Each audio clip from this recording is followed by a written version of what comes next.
حضرت آدم کی تخلیق کے وقت فرشتوں نے کہا کہ اللہ آپ انسان کو زمین پر خلیفہ مقرر فرما رہے ہیں جو زمین پر فساد پیدا کرے گا۔ سوال یہ کہ فرشتوں کے ذہن میں یہ بات کیسے آئی کہ انسان زمین پر فساد پیدا کرے گا جبکہ انسان کی ابھی تخلیق بھی نہیں ہوئی تھی؟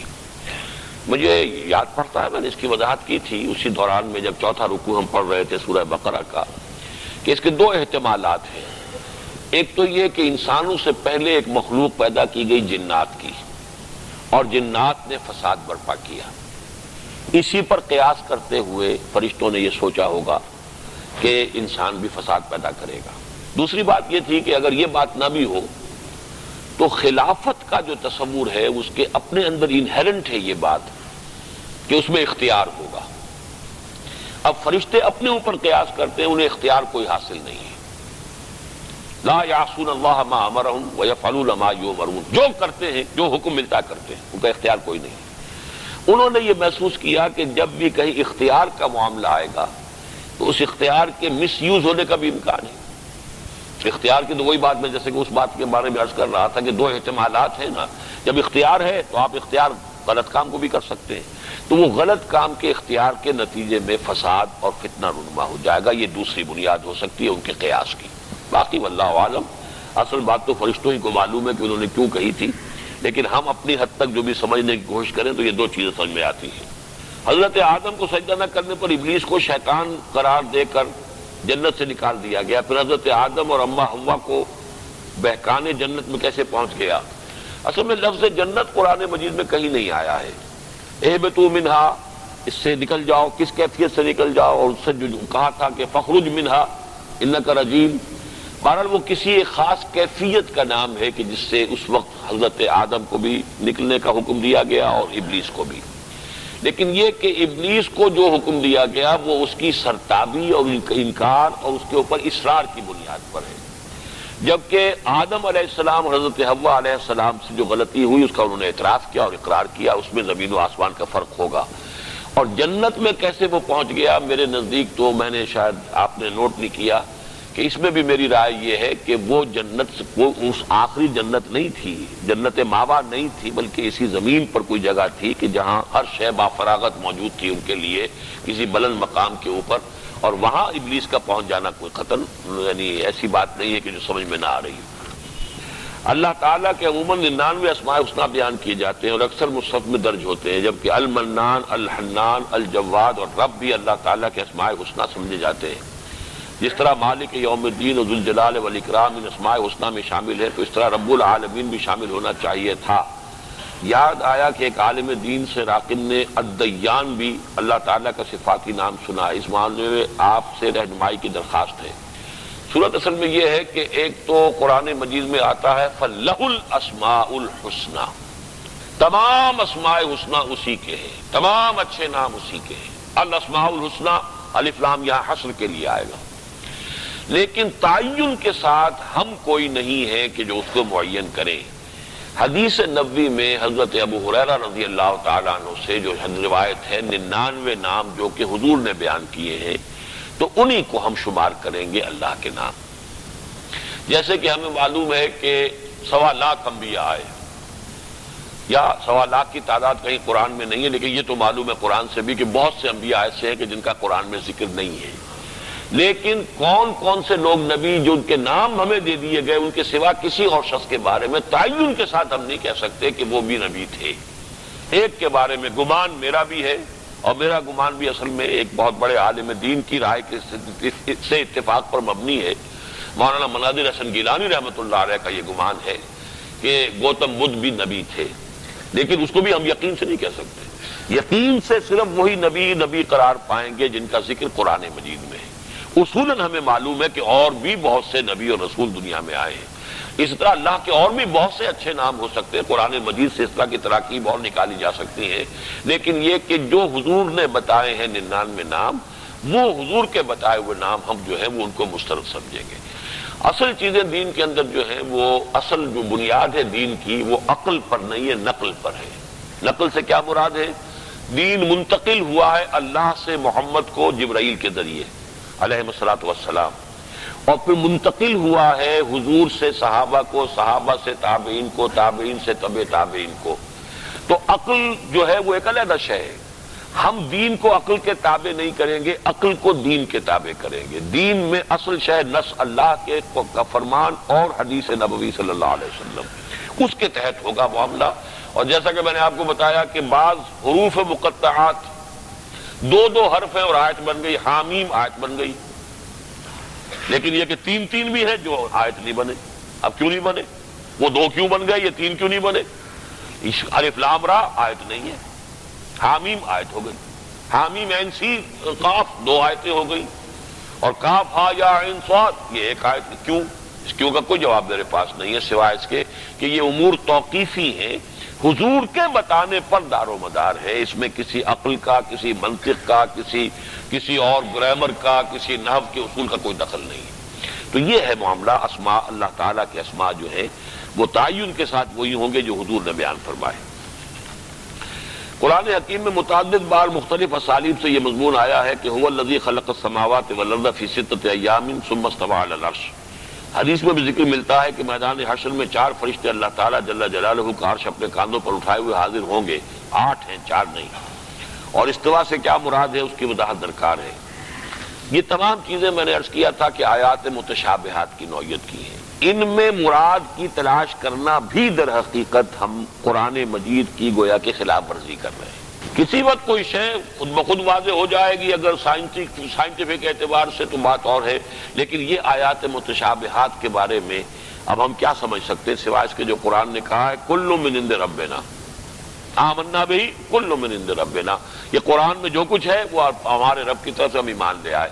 وَيَحْمِلُ عَرْشَ رَبِّكَ فَوْقَهُمْ يَوْمَئِذٍ ثَمَانِيَةٌ. قرآن مجید میں سورہ حاقہ میں آیت آئی ہے کہ 8 فرشتے ہوں گے جو اس روز اپنے رب کے عرش کو اٹھائے ہوئے ہوں گے. بس ہم یہ یہاں پر اکتفا کریں گے. اب وہ ایک فرشتہ بھی کیسا ہوگا ہمیں کیا پتا. وہ ایک فرشتہ بھی کوئی 1 لاکھ انسانوں سے بڑی کوئی ہستی رکھنے والا کیا پتا ہمیں. لہذا بس صرف اس پر اجمال پر اکتفا کیجیے، اس سے آگے نہ جائیے. اسی طرح استوا جو ہے اب اس میں بھی جیسے عرش ہے، عرش کی کیا حقیقت ہے، کرسی ہے، کرسی کی کیا حقیقت ہے، یہ ہم نہیں سمجھ سکتے. جو محتاط راستہ ہے وہ یہ ہے کہ بس ان الفاظ کو استعمال کیجئے اور اس کی زیادہ کھود کرید میں نہ پڑیے. جب کبھی یہ پوچھا جاتا کہ اللہ کہاں ہے تو اکثر لوگ آسمان کی طرف انگلی اٹھا دیتے ہیں. تو کیا اللہ تعالیٰ جل و فوز ہونے کا مقام آسمان ہے؟ یہ تو اصل میں اس کو تو ویسے اگرچہ بعض روایات میں تو منع بھی کیا گیا ہے، لیکن یہ کہ ایک حبشی خاتون کوئی کنیز تھی اور اس سے جب پوچھا گیا اس نے کہا وہاں تو حضور نے کہا یہ ٹھیک کہہ رہی ہے. ہر ایک کی سطح کے مطابق بات ہوتی ہے. اس لیے ان معاملات کے اندر اب یہ کہ اللہ تعالیٰ ہر سمت سے ہر زمان سے مکان سے پاک ہے، مبرہ ہے، ایک آدمی کیسے امیجن کرے اس کو. یہ بڑے سے بڑے فلسفی کے لیے امیجن کرنا مشکل ہے. کجا یہ کہ ایک عام آدمی اس کو جو ہے اس کا تصور کرے. اب آسمان کیا ہمیں کچھ معلوم نہیں ہے، یہ آسمان ادھر ہے یا آسمان نیچے ہے. اس لیے کہ اس زمین کی دوسری طرف جو ہے اس وقت امریکہ جو ہے اس کا آسمان کہاں ہوگا؟ وہ تو نیچے ہوگا، ہمارے سے اوپر تو نہیں ہوگا. لیکن یہ کہ ان چیزوں کو جو عرف عام ہے اس کے اعتبار سے لیا جائے گا. اللہ تعالیٰ آسمان پر ہے، بس ٹھیک ہے. اللہ تعالیٰ جو ہے وہ 7ویں آسمان کے بھی اوپر پھر اس کا عرش ہے، اس عرش پر جو اس کی کرسی ہے اس کرسی پر وہ ہے. لیکن وہ ہر جگہ بھی موجود ہے اور خاص جگہ پر بھی ہے. یہ چیزیں بظاہر ایک دوسرے کی نقیض بھی کرتی ہیں، لیکن اللہ کی ذات کے بارے میں یہ ساری باتیں درست ہیں. ہر جگہ موجود ہے اور عرش پر بھی ہے. جیسا کہ سورہ صف میں ایک آیت مبارکہ کا ترجمہ کچھ اس طرح ہے کہ تم وہ بات کیوں کہتے ہو جو خود نہیں کرتے، اس کی مزید وضاحت کیجیے. میری اکثر تبلیغی بھائیوں سے ملاقات ہوتی ہے، وہ مجھے حدیث کا حوالہ دیتے ہیں کہ اگر خود پورے دین پر عمل پیرا نہ ہو پھر بھی دوسروں کو دعوت دو. واللہ عالم کیا یہ صحیح حدیث کا حوالہ دیتے ہیں؟ اگر درست ہے تو اس کی وضاحت کیجیے. مجھے اس طرح کی کوئی حدیث تو معلوم نہیں ہے کہ جب تک انسان پورے دین پر عمل نہ کرے تب بھی دعوت دے. میرے علم میں ایسی حدیث نہیں ہے، لیکن میں اس کا قائل ہوں کہ چاہے آپ پورے دین پر عمل پیرا نہ بھی ہو تب بھی آپ دعوت دیں. یقیناً مجھے ان سے اس معاملے میں اختلاف نہیں ہے. اس لیے کہ ایک تو یہ فائدہ ہو سکتا ہے کہ جیسے ایک اندھا وہ لالٹین لے کر چل رہا ہے تو اس اندھے کو تو اس سے لالٹین سے کوئی فائدہ نہیں ہو رہا، لیکن دوسروں کو تو فائدہ ہو رہا ہے نا. کوئی آدمی آ کر اس سے ٹکرا تو نہیں جائے گا، وہ بچ تو جائے گا نا اس سے. کہ کم سے کم یہ کہ وہ لالٹین لے کر چل رہا ہے تو کوئی دوسرا شخص اندھیرے کی وجہ سے آ کے اسے ٹکرائے گا نہیں، تو ایک ڈیفنس تو ہو گیا. اسی طرح تبلیغ اور دعوت ایک ڈیفنس بن جاتا ہے. ایک انسان جو ہے جب کچھ بات کہتا ہے کسی سے تو اس کے دل میں بھی یہ بات آتی ہے کہ دیکھو تم جو بات کہہ رہے ہو اس پر عمل بھی کرو. یا کوئی پلٹ کر بھی اس سے سوال کرے گا کہ تم کہہ رہے ہو کرتے نہیں ہو. اس سے بھی اگر آپ خاموش ہی رہیں گے تو نہ اس نے آپ سے کچھ کہنا نہ آپ نے اس سے کچھ کہنا ہے. وہ تو پھر جینٹل مین ایگریمنٹ یہ ہوگا کہ میں بھی حرام خوری کروں تم بھی کرو, تم بھی خاموش رہو میں بھی خاموش رہوں. لیکن اگر آپ نے دوسرے کی حرام خوری کو روکا اور آپ نے فرض کیا اس میں دیکھا کہ یہ کس قسم کی حرام خوری کر رہا ہے, آپ کو احساس نہیں ہوا کہ کسی اور قسم کی حرام خوری میں آپ خود ملوث ہیں, وہ ادھر سے پلٹ کر آپ پر حملہ کرے گا تم یہ حرام خوری کر رہے ہو, تو آپ کا فائدہ ہو گیا نا کہ جس چیز کی طرف آپ کو توجہ نہیں تھی کسی وجہ سے توجہ آپ کو جو ہے اس کی طرف اس شخص نے دلا دی جس کو آپ نے خیر کا کام. اور اس میں خود بخود یہ ایک آٹو سجیشن بھی ہو جاتی ہے. آدمی جب خیر کے لیے دوسروں سے کہتا رہتا ہے تو خود بھی انسان کے اوپر اس کا عمل ہوتا ہے. اس حوالے سے اس کا انتظار نہیں کرنا چاہیے. اور دوسرے یہ کہ عملاً یہ کہنا کہ میں پورے دین پر مکمل طور پر عامل ہو گیا ہوں, یہ شاید ہو ہی نہ سکے. کوئی انسان کامل مطلق تو کبھی بھی نہیں ہو سکے گا. کوئی نہ کوئی خامی کوئی نہ کوئی کمی کسی نہ کسی پہلو سے انسان میں رہتی ہے. تو اس حوالے سے تو مطلب یہ ہے کہ پھر تبلیغ کا عمل رک جائے گا. پھر اگر اس کو ہم نے اصول بنا لیا تو پھر تو یہ عمل جو ہے گویا کہ بالکل آگے بڑھے گا ہی نہیں. تو ان تین دلیلوں کے پیش نظر جو بات آپ نے ان تبلیغی بھائی کے حوالے سے کہی ہے وہ بات اپنی جگہ درست ہے, لیکن اس مضمون کی کوئی حدیث میرے علم میں نہیں ہے. سورہ احزاب میں ہے کہ اے پیغمبر کی بیویوں تم اور عورتوں کی طرح نہیں ہو, اور پھر آگے ان کے بارے میں پردے کے احکام بیان فرمائے. تو کیا عام مومن عورتوں اور امہات المومنین کے پردے کے احکامات میں کچھ فرق ہے؟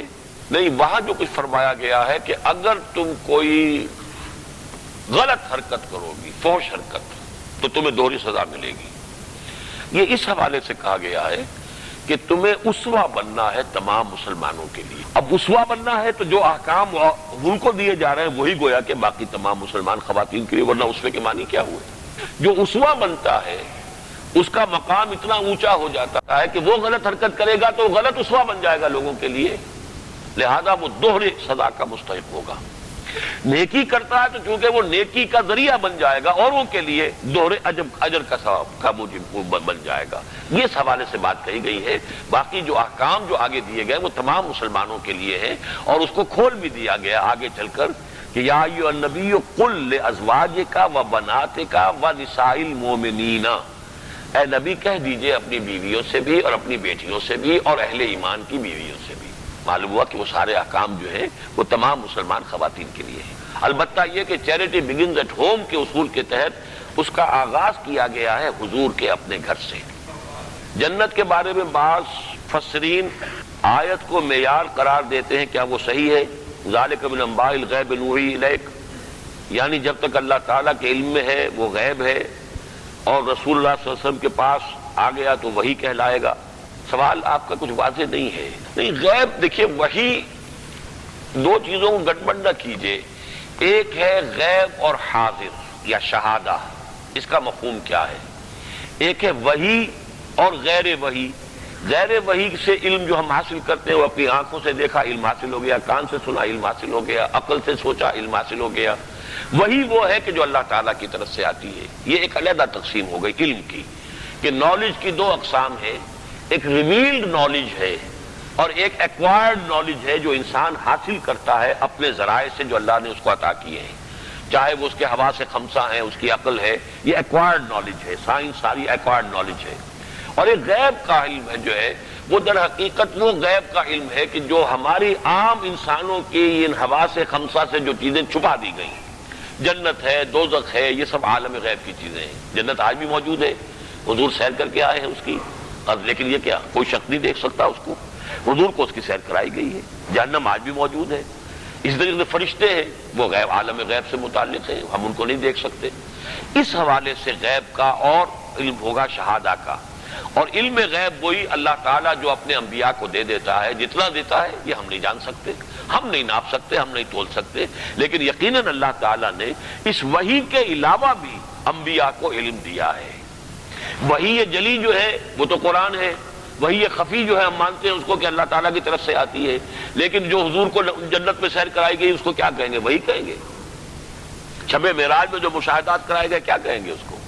تو غیب سے مراد در حقیقت صرف وہ ہے کہ جو عام طور پر انسانوں کے علم کے جو ذرائع ہیں ان سے جو چیزیں پوشیدہ کر دی گئیں وہ ہے عالم غیب۔